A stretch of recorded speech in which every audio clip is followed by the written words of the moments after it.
and gentlemen, to find out who you want to be, you must first know who you are.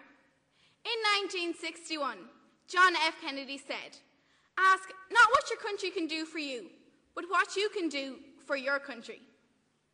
So, what does being Irish and coming from the island of Ireland mean to me?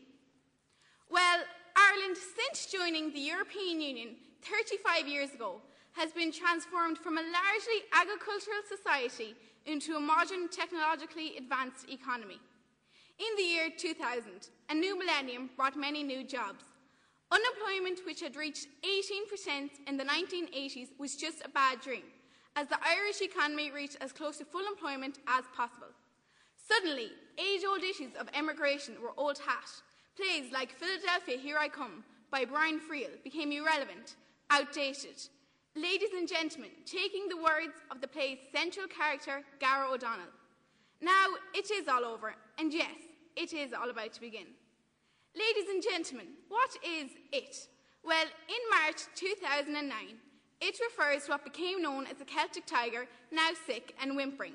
And yes, it is about to begin, the depression, which often follows a recession.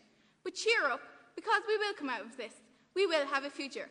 And as Anya has said, this future will be both as Europeans and as part of the European Union. Let's look at our strengths.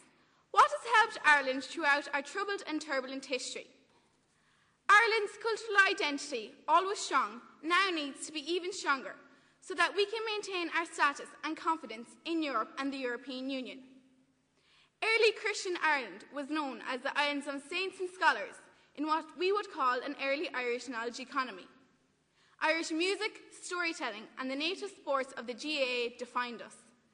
Irish people have a spirit that ensures we as a nation hold our own on the world stage. Ireland has done really well as a part of the European Union. The difference of what Ireland paid in and what the EU paid out is about €55 billion, and the results are everywhere. EU funding has gone into every aspect of Irish life. For example, the roads you travel on here today and the Lewis system in Dublin.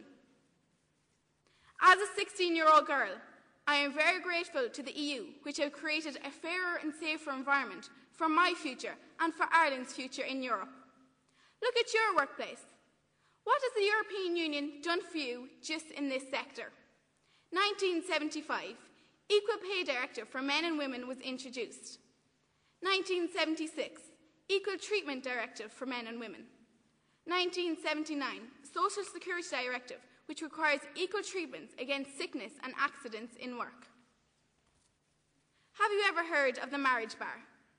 No, it's not a dating agency serving cocktails.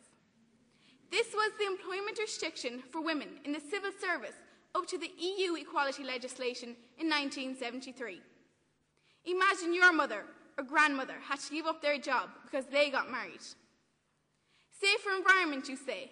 Well, ladies and gentlemen, the air we breathe and the water we drink are monitored by EU directives which control their quality. But Ireland, the pupil, has become the teacher by introducing the smoking ban in 2004. We can also take the lead. Norway and the UK are among many countries who have followed our example.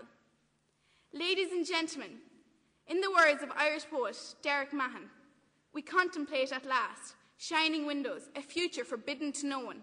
Ladies and gentlemen, I'll put it to you that these shining windows are our future in Europe, forbidden to no one. This is my future. This is your future. This is Ireland's future.